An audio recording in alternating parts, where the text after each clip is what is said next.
Hey, Nikki. Hey, Salina. And hey, y'all. And welcome to this week's Extra Sugar. So, okay, we learned that ABC and Hulu, I guess they like teamed up. I don't really know. It doesn't really matter.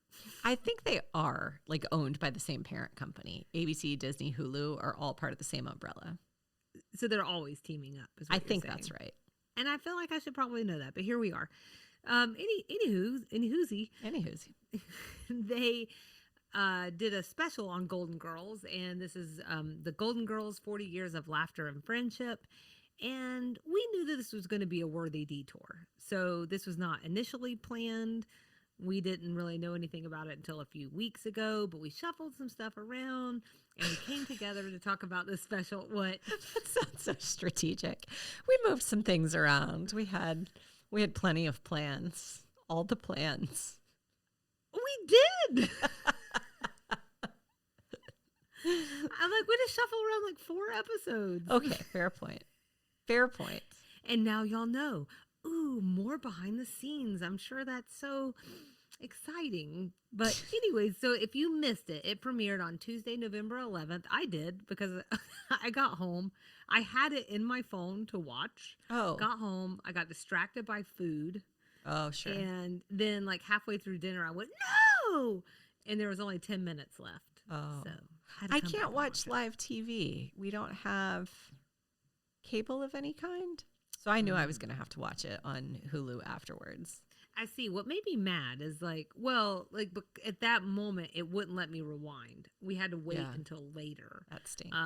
Yes. And so I couldn't immediately start it. That was very frustrating to me. But what I'm getting to really here is it is streaming on Hulu, and that is where you can watch it if you would like to see it. And as the name implies, the special is in celebration of the 40th year since it premiered. Also, the 40th year since Nikki and I premiered on Hulu. This is 40 years of laughter from us, too. Laughter and something. So, I don't know. There is something about that being the same. I don't know. I've thought about it a little bit, and I've also felt very 40. So here we are. But we're still not as old as the Golden Girls. Not yet. Although I can't remember if I said this in one of the episodes that we've done or if I've just said it elsewhere, but like people keep dragging down the ages because they think it's so, weird that, they were only this age or this age. And like, I've seen a couple that are like, I mean, they were basically only 40. I'm like, whoa, calm down. No one was 40. Blanche claimed 40, but she was a full decade older than that. That's right. In 1 year. Yep. And 1 year. And 1 year. So it'll be here eventually for us, but it's not here yet. You know what I'm saying? Mm-hmm. I do.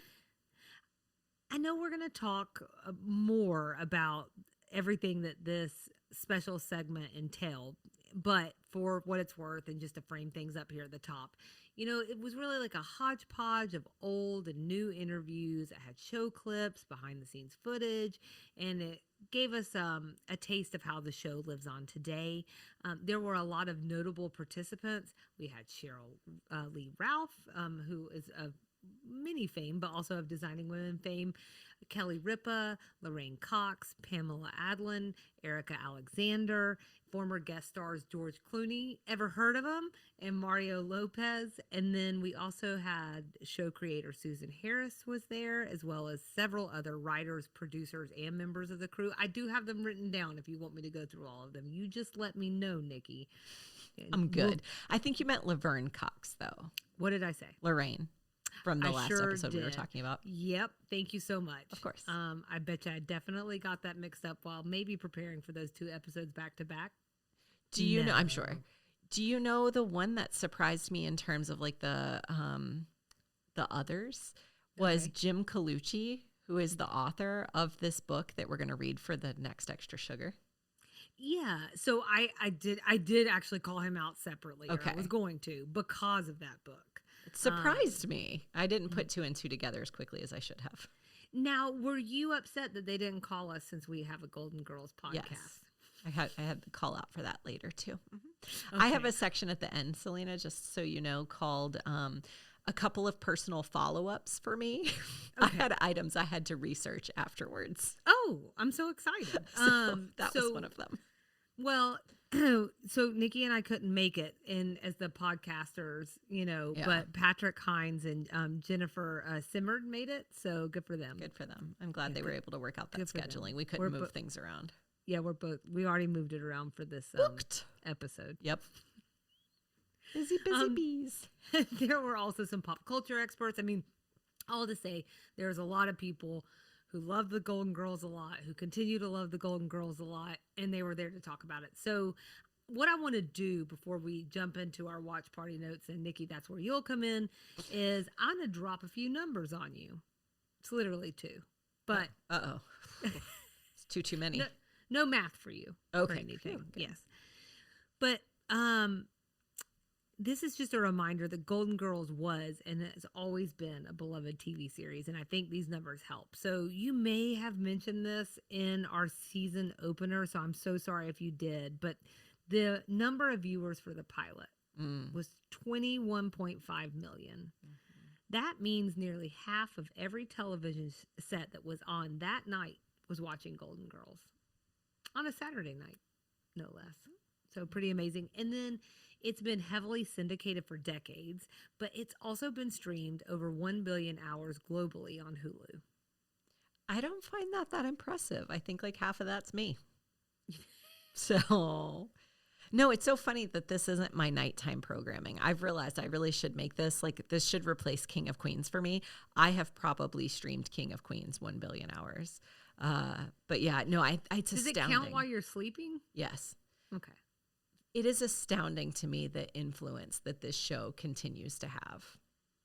It's not, I don't think it's unearned. It's just surprising after 40 years how much it continues to resonate with people. Yes, and like people you wouldn't expect. Yeah. And I love that kind of thing. Yeah. So I know like one of the people they kept showing a couple of times was like, I can't remember his name, but it's Ice Cube's son. Oh. And I really love that. So that's nice. Yeah, because they're just lovable, Love the old ladies. Absolutely. You ready to go into some watch party notes? I am, because I shut up. You looked at me expectantly. This is where I pick up the cue. So the first thing we want to talk about is this is a little different than we've been doing our main episodes. For this watch party, we're going to talk about like our top 3 moments, our biggest surprises, and then we'll think a little bit as producers. So in thinking about our top 3 moments, what you got, Salina? So the first thing, again, I laugh at watch party notes because I'm like, well, first thing we did is we watched in isolation. We watched asynchronously in our respective locations. That's right. I wasn't available on Tuesday night to watch the second half of it with you. The last 10 minutes. I wasn't either. That's how I missed it. So I bucketed my top 3 moments into like more like categories of things that stuck with me. So the first thing that I have is the bookends of the show. So I really like the clips of all the different celebrities talking about how much they love the show. I like the different celebrities answering which Golden Girl they are. Yeah. Because we're all Dorothys. That's what it boils down to. Yes, with the exception of like Laverne Cox. Everyone else is Dorothy. And it's a little surprising even from like Kelly Ripa, Yeah. Then at the end, we get to hear about all the podcasts, the Golden Con, the stage shows, the stores, the merch. It's really exactly what you were just saying, that shelf life of Golden Girls is eternal. And I liked Mark Cherry's comment about hoping all 4 ladies were somewhere out there in the universe looking down at how much they're still beloved with delight and surprise. Oh, I thought that was really lovely. sweet. Yeah, Mark Cherry also has a connection back to Designing Women because he started out as Dixie Carter's assistant. And then I liked Estelle Getty's. This is also like linked in towards the end. They have a clip of her saying, "Don't stop cooking, don't stop gardening, don't stop sex, especially don't stop sex, because if you don't use it, you lose it." And I was like, well, she's a little Sophia. And then the final screen where they introduce all of them one by one and call their names out. and it's a shot of them from behind in like the director's chairs, Mm. and one by one, like I'm getting chills just saying it right now. It signs their names on the back, Aw. and it's just so precious. It's just real sweet. Yeah. What's your first top moment? I really appreciated how they framed the Golden Girls alongside its contemporaries, sort of in the mid 80s time period, Family Ties, Growing Pains, Dynasty. I feel like we've touched on that here, but it was really helpful to see it side by side with the other things that were really popular at the time, just for like comparison's sake, just to see how different this show was from everything else that it was competing against. And you almost can see why 24 million TVs were watching this, because they're like, what in the world are they going to do with 4 older women in Miami that's going to be worth my time? And it was just sort of amazing how different it was from all the other programming. And the answer is everything. Everything. Yeah, that's a really good takeaway. And I remember, like, I think somebody said it was like the first show to do that, and I real quickly Googled that and there were people who argued that it wasn't, and they had some where there was 4 technical female leads, but it sort of reminded me of the conversation we had about older women in Hollywood, and like a lot of the ones that they were mentioning were ensemble casts, and so they weren't really strictly 4 female leads the way that this is, and it just truly is a one of a kind. Yeah. So my second is again, it categorically is I thought was a nice matchup, a nice compliment, if you will, to this week's main episode, because there sort of was this whole thematic thing going on about like when the Golden Girls get serious, you know. Oh, yeah. Which is threaded in. I know this is going to feature, I would imagine, heavily in your thoughts as well. So jump in or push me down whenever you'd like. And let me know how this, like, different things hit you as well. But, you know, it was really nice to hear people from the show underscore what we were just talking about. Again, earlier this week, they didn't initially intend to bring up a bunch of social issues. One of the writers, I think, said that. Really just that there is life beyond a certain age, and you can create family, you know, that whole idea of found family that we've talked about. But then as time went on, they quickly realized that they had the right platform and the right messengers to do more. So I liked hearing people who were part of the show talk about that, and kind of confirm the things that, you know, we've already been talking about here. And go ahead. I was going to say, I feel like I have it somewhere else in my notes, but I also know that I think it was Susan Harris who said at one point, like, I felt like I had a responsibility to start to address some of these issues.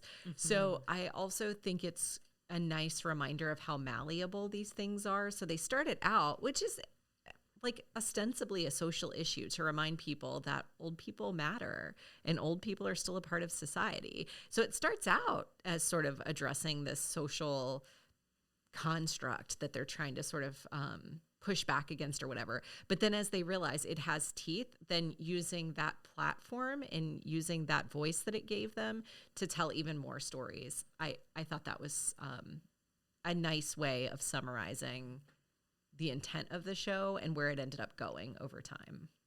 Yeah, and I'm not sure we've talked about this or not. Maybe I just read it somewhere else.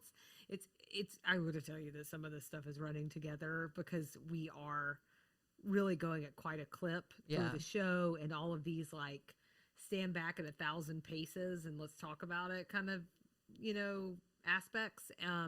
But she being Susan Harris also talked about how she didn't like to write for young people because she liked to write from someone who lived about people who'd lived some life and from that perspective. Which was very interesting. And I think she was around our age when she was writing this show, which is, I mean, you know, she's writing people who are older than her. And I think that's interesting. I really like that they brought up the immigration episode specifically right now. We talked about that in our main episode as well. I mean, I think about how disheartening it is that there's been so little change. But I actually was going to say, though, if I was going to, I wish they had pushed a little bit more in this, given the current environment. I'm curious what wound up on the cutting room floor. Mm. I almost expected it to be a little bit, I don't know if edgier is the right word, maybe pointed. Yeah. Just a little bit more pointed. And then they specifically brought up the episode where Blanche's brother gets married, and Sophia's line, everyone wants someone to grow old with, and shouldn't everyone have that chance? So one of the writer producers said they got a lot of mail, much of it positive, but the ones that were extremely ugly and mean, like they also got a bunch of those too, and that you know, it struck a nerve, and the co-host, I think, of the Golden Girls Deep Dive podcast commented that it was this episode and the way the show handled it is one of the reasons, one of the many reasons, but a strong reason why they have also such a strong LGBTQ fan base. So, Yeah.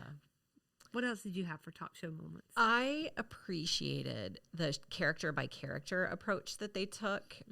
So they kind of walked you through each of the characters and then talked about them. I think it made me feel very much at home the way we've been approaching our podcast this season. But there were some standout pieces about each of the characters that I pulled out. So on Blanche, and I feel like maybe this was, I didn't write the person's name down. I feel like maybe it was Tony Thomas, I think it like a producer on the show, who said Blanche was the sexy one, but I never agreed with that. She's just honest and self-confident. And he sort of talks a little bit about how she gets reduced to the sexy one, but really there's so much more to her. And it really is just this woman owning herself at a certain age. And I appreciated that. Did you appreciate it because you had that same comment in our Blanche episode? Yes.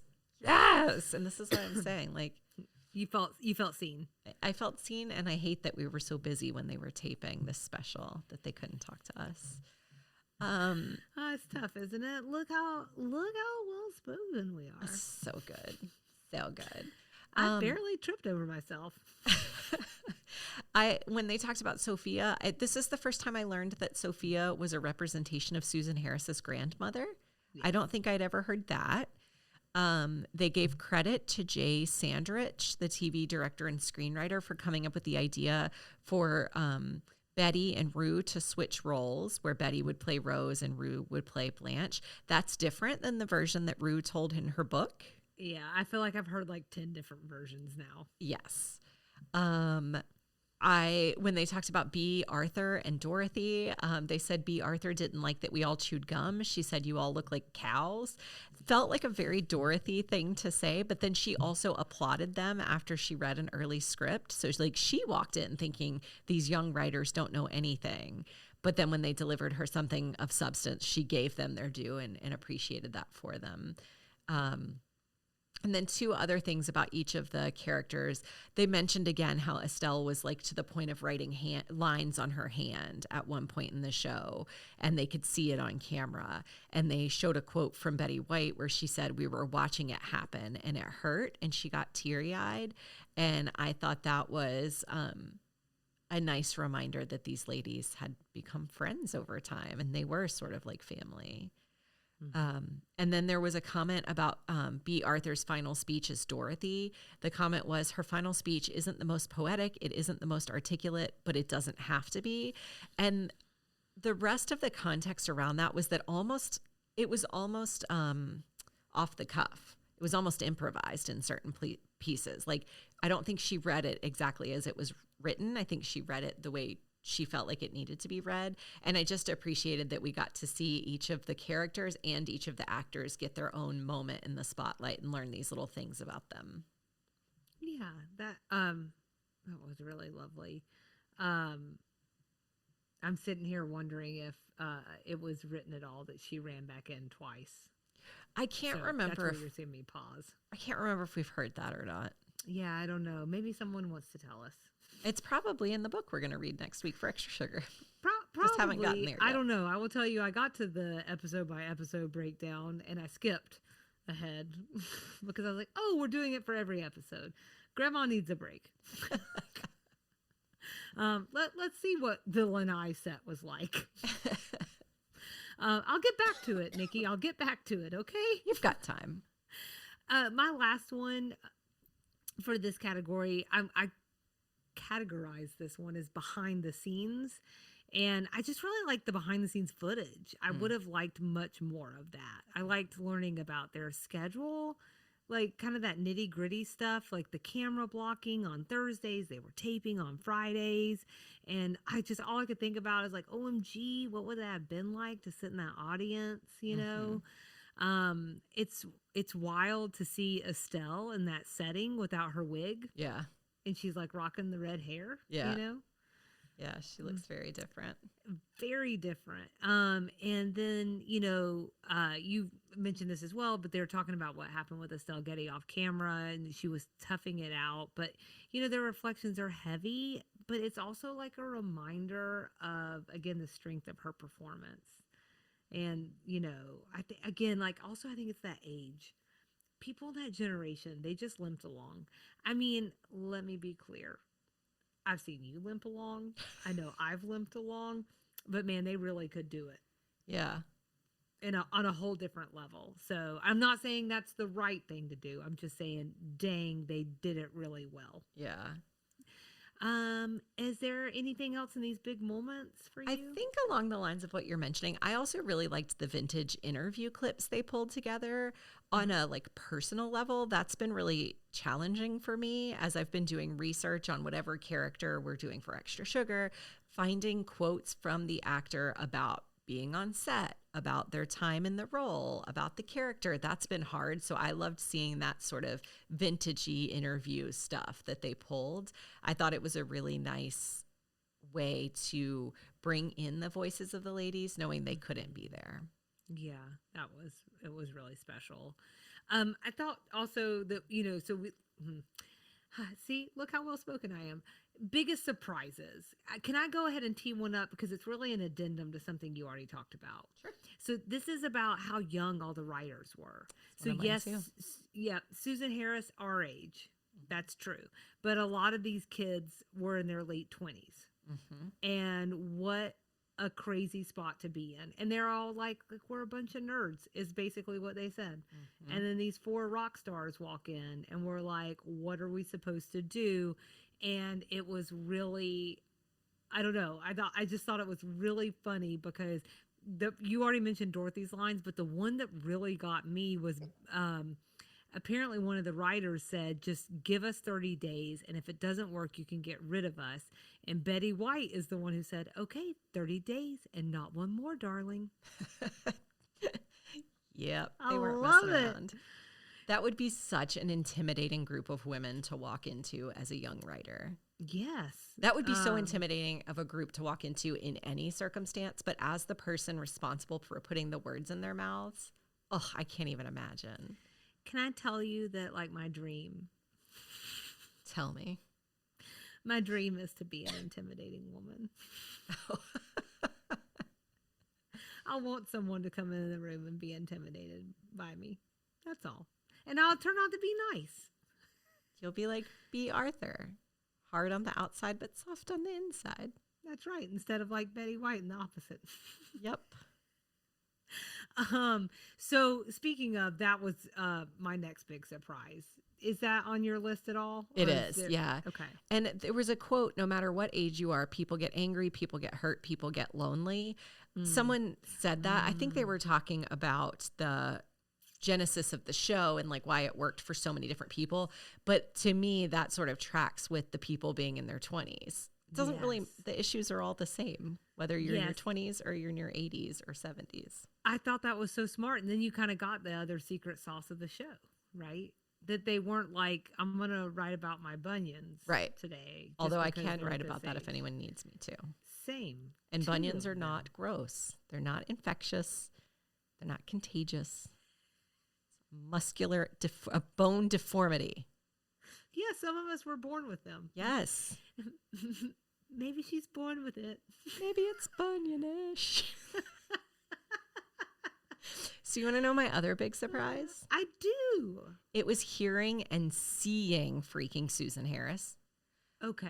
Because when I mentioned her in my Betty White Extra Sugar, so in my Extra Sugar, I did those women who are sort of behind the scenes in Hollywood. And one of the things I mentioned about Susan Harris was that she tends to keep a low profile. So as soon as she showed up on screen, I nerded out so much. So much. I loved that they shared some of her backstory. They mentioned she was a single mom when she started writing for TV. I was shocked that she's going to be 85 on her next birthday. She's very beautiful. I want So to be clear, that does not matter. My notes say looks aren't everything. In fact, they But- don't matter. That said, she looked incredible. Yeah, she just like, I mean, especially like even when she was in her 40s, like she looked like she could be like a catalog model or something. Very you pretty. know? Very, very pretty. Chic. Like very chic looking. There's something sophisticated. It's more than there's like a presence there. Yeah. So, Almost like she could produce and write one of the most influential sitcoms of all time. but she's pretty, Nikki. But she's so beautiful. So do we want to talk about B. Arthur and Betty's tense relationship? Are we comfortable doing that? We can, yes. Okay. And I put it in the category of what would I have changed if I were the producer here? Oh, okay. Because I would have explored that a little bit more. Okay. I see, and I wasn't sure there was. I guess I just take things at face value and just assume that was all there was. And There's like so like you said earlier, you've heard one story like 10 times. It's like this little triple. What's the word? Trickle. Little trickle. a little treble clef. It's like their relationship is trickling out little by little. So it was always sort of rumored that things were spicy amongst them and never really came much of that. And then like a couple years ago, there was this whole story about Bea running into Betty at the grocery store, leaving, calling her the C word. And then even more has trickled out since then about their relationship. So I think there's more to be said. I'm so curious why we're not just saying it. Just say it. She called her a countess. She called her a collector. All the C words. All of them.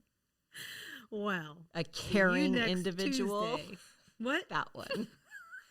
That one. Yeah, so I just need to say, because I didn't pay attention to Golden Girls lore, there's like a note that you can find somewhere from me to Nikki in a document that said, "Did you know this?" And it was about the two of them not getting along well, to which probably Nikki laughed at me from her home, and that's okay. And so we knew we were going to talk about this. I think we had it saved for later, but because it did take up a significant portion of the show, it just felt so weird to me to not say anything. But I also wanted to be like, if you don't want to, we don't have to. It's funny you say it took up a significant portion, because I feel like it could have been so much more. So I think what I mean is, like, this is a pretty a sunshiny show. Yes. You know what I'm saying? Yes. And that's why, like, I'll get into it, and like, if I were the producer, but I also understand why not. Like, this was supposed to be a celebration, so I think they wanted to rise above the gossip. You and I are like, take me into that gossip town, you know. I just want to go to Gossip Town. I just want to get into the tea. Want 2 tickets to paradise. Is that it? Stop it. I want to know, like, this grocery store story that keeps getting told. What happened? Like, did Betty grab the last can of pumpkin puree at Thanksgiving? Did she pretend not to know Bea? Did she use her star power to cut in line and then have 12 items in the 10 items or less aisle or line? Like, what was the deal? Or did, like, Golden Girls come up and something on set, like, got, you know, like, just pressing on something, you know, that was already circulating. Yeah. Yeah, I don't know. Who was the woman that, do you remember who she was talking? She was like, she called me about it, and and she told her to, like, write a letter and burn it and don't write a letter. Yeah, I wasn't sure who that. I couldn't remember who it was, and I'm sorry, I didn't have time to go. I don't think I and wrote see. it down. But, like, I don't know, that stood out to me. You know, the smacking thing stood out to me.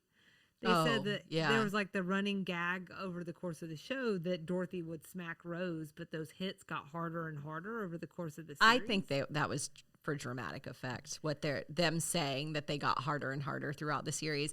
I think she played it up more and more. I don't think it became more aggressive. I think it just rang funny to the audience. So she just like, and as they got more comfortable, it got more dramatic. Okay. I didn't 'Cause believe that. when they showed them, they did look like they got harder. But Yeah, like I didn't don't believe know that. what order they were in. And Yeah. there was some that were like near the face. I got to tell you, even in an acting thing, that might be the thing that pushes me over the edge cuz Well, anything around the face or head, ruh-roh. that's why it was B doing it to Betty and not the other way around. Because I think if Betty had done that, B would have freaked out. And I think what I'm reading about Betty White is that she was willing to take things if it just meant that we could keep moving along and get the work done. Yeah, one of the things I think is really so there's one of the things that also comes out is this screaming match on set, right? And it is it's really hard for me to imagine Betty White screaming. I It was really curious. So I think this came up in Estelle Getty's book too. mhm. I think she mentions this fight they had. So it's funny because I didn't remember her mentioning the fight. Now I read that book real fast but she mentions the calendar. Yeah. And so that's the part I remembered and I was like, "Oh, that's funny. I don't remember her mentioning the fight." So I'm glad that you remembered that cuz But I I thought had maybe I had the she same thought. completely. Like I can't imagine Betty White yelling at someone. And so Yeah. in Estelle's version, it's a very sanitized version of a fight. Okay. Here it felt more aggressive. Mhm. Mhm. Yes. Um I I think the other thing is You know, like and what's maybe yeah. even Rue McClanahan was the one that mentioned it in her book. Or maybe Oh. both of them did. Mhm. Are you saying that all of the books are running together for you now? Now that you've read like 12. Yes. Um There so was but a like fight. That's all we know. right. I was also like thinking like just it's similar to what you're saying like what happened in the grocery store. Well, like the broader approach like what is it between these two women? And the only thing I could really come up with was like it sounds like B was serious and Betty was a ham. Yeah. And that didn't vibe well between them, especially with rehearsals. And I mean, it's not like I came up with this; they were talking about that. But that was the thing I think that struck me as like you could see that difference if someone really is like I'm not that they weren't both consummate professionals, but if someone really is like at that point where they want to be more serious, and someone is coming in and like joking around with the audience, I could see those two personalities bumping up against each other. I think that there several times through many things I've read, I know this, they talk a lot about how Betty was America's sweetheart and she was like the Sunshine and Roses one. She was the one that won the first Emmy. She was the beloved one when they came out on stage to take their bows. She was the one that people would scream for. Like, I think there were several things that compounded over time to a point where B just didn't want to be around her anymore. Yeah, jealousy. I think that had a lot to do with it. Yes, I think they were saying that without saying it Yeah, in the episode, I think and so. if you put that together with what was that score that you were talking about, where like people the way they scored Maud or whatever. Oh yeah, the Q score. Yeah, but that gets like on to be Arthur too. Yeah. And like people just didn't like her. Yeah, And I think that's gotta be painful. I think. stings.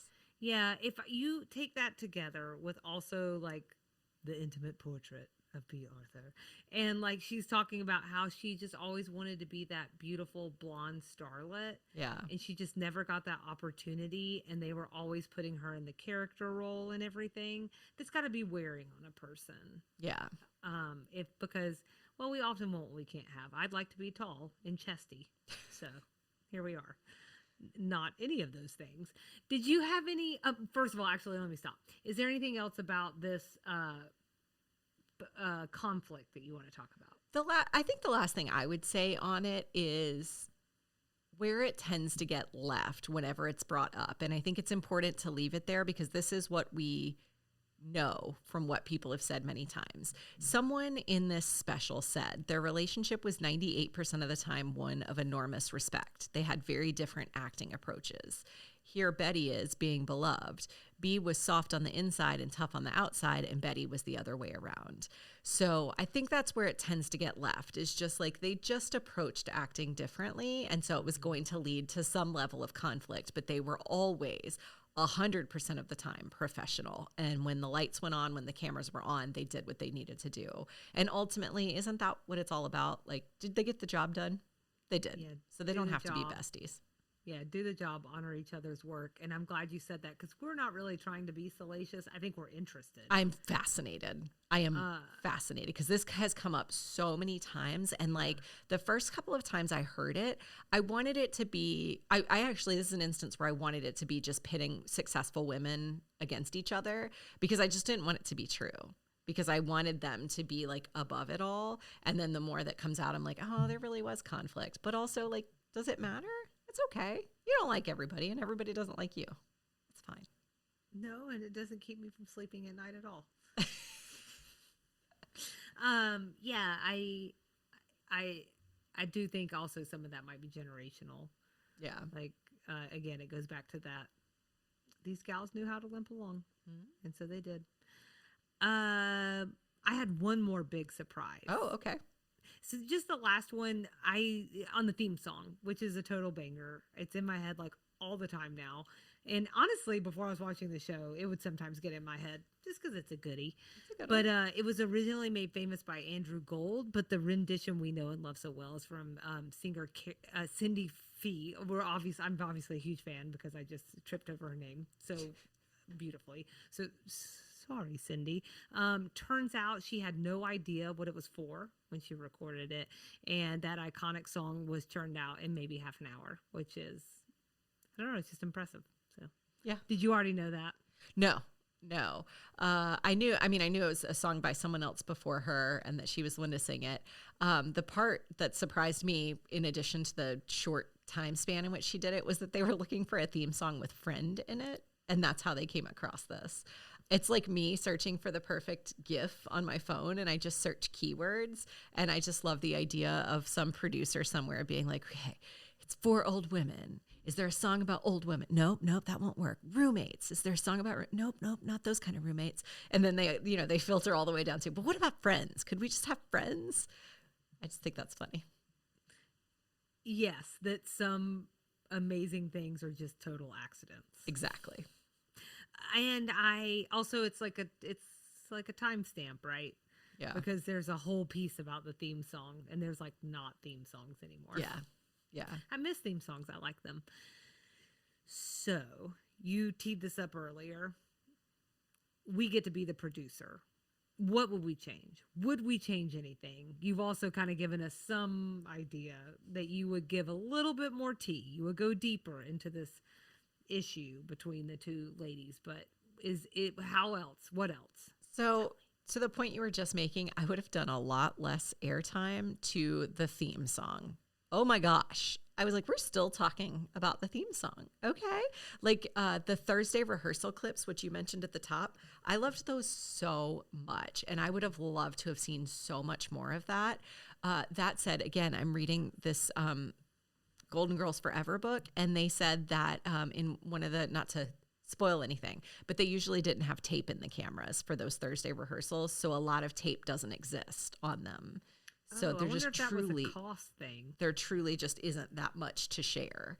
But I would have like watched this with so much excitement if I could have seen more behind the scenes stuff like that. Just want more outtakes. Just yes. I want bloopers. I love bloopers. Yes. So okay, well that's interesting to know. I didn't know that. I was wondering if we were just like a space thing because it was only 40 minutes. Yeah. Well, and they spent 25 of it on the theme song, so there just really wasn't much room left. Yeah, I mentioned this earlier. I think for me, there was a part of me that would, on some of those social issues, I wanted them to go a little bit further. But I understand the decision point not to. Yeah. Again, like this is supposed to be a beautiful thing. It's supposed to be a positive thing. And there are other times and places to do that. And I think they wanted this to be a cheesecake moment for as much of it as they could. I gathered that they probably didn't even want to touch the B. Arthur Betty White thing. My guess is they felt like they couldn't not. They had to, maybe. Yeah, that's my guess. As someone who literally knows nothing. I will say that for me too, just as a viewer this time, because we are in the thick of it on this show and because we're reading the legacy books and because we're all up in every trivia list and everything like that, it's just like I almost got nervous I wasn't going to have anything for biggest surprises. Oh, So you should have seen me like every nugget. I was like, oh, I didn't know that. shocked. I didn't know. Shock it all. Wonderful. Yes, I just feel like we're pretty inundated with the Golden Girls facts right now, which Yeah. I think like this would have been ideal for someone who grew up with it but hasn't watched it in a long time or is new to it and is not slogging through facts right now. Someone who really has only seen a few episodes and kind of likes it and is like, what is the deal with this show? How did I miss this? Totally. Or that nostalgia factor. Yeah. So, well, that's all. Oh. That's all, folks. What else did you? Oh, you had some things. I had a couple of things. Yeah, tell me. I wanted to, okay. So you were talking about the legacy, and there were several things they mentioned throughout the legacy piece of it that I was just like making notes to myself to look it up. I feel like Golden Con has come up before among us. I know the Designing Women fan convention came up, but Golden Con was something that wasn't really on my radar. And I really want to know how we get press passes to that thing because it looks like a real party. I did find a Facebook page, but the last post of substance said 2025 planning is underway and then nothing since then. So I can't. Well, it's been a hard year. It has been a tough year. So I can't shed much light on what's coming next for that, except to say there is a Facebook group and you can go look it up. And it does look like Jim Colucci, who is the author of Golden Girls Forever, is involved in that in some way or another. I don't know if he's helping plan it or if he's just like, he is the Golden Girls person, it seems like. Is it always in the same place? I don't think so, because I think I saw a comment that said I'm ready for it to come back to Chicago.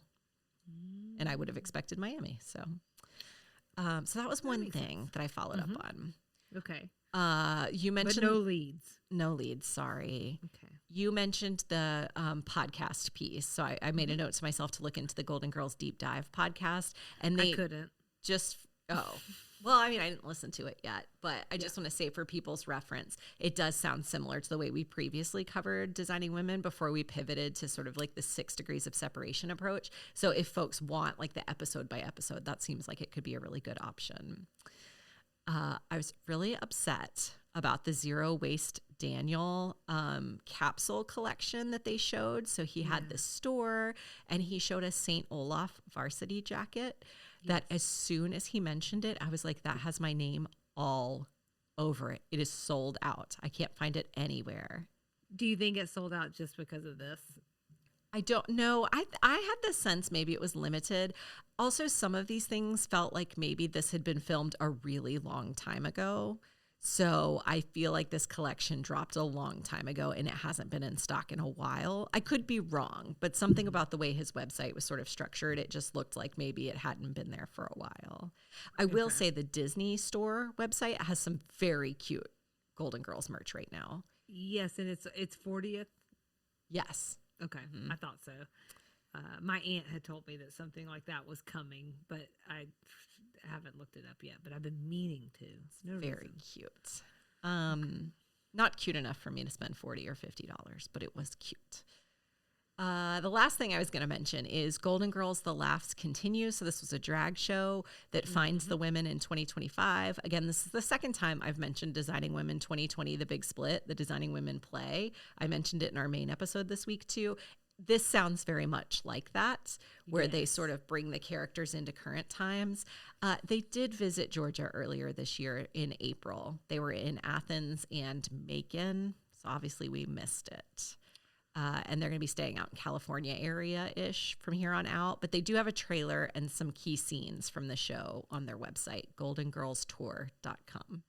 Do you want me to go out to California and just see that? Sure. I would Wait, invite do you you, want but me you to know you won't come. Do you want me to fund it? Is that what this is all about? I would love that. Yes, I I'm will not take going the to. trip and you can pay for it. I'm not going to. Okay. But that was my running list of things I needed to follow up on. Yeah, thank you. Yeah. Thank you. I had to report back. Always report back, Vicky. I want all your thoughts. That's why we have a podcast, you know? Well, is that it? I think that's it. You know, I'm so glad that we had this chance to talk about this special. I'm so glad that yes, it was random, but in the universe, it's kismet that we are covering Golden Girls in its 40th year. And it was just a real pleasure to watch this show and celebrate these gals. And we've got a little bit more time left with the gals, and I'm so glad that we do. In the meantime, you know the drill. DM us, email us, or contact us from the website. Find us all over the socials. And that's this week's Extra Sugar.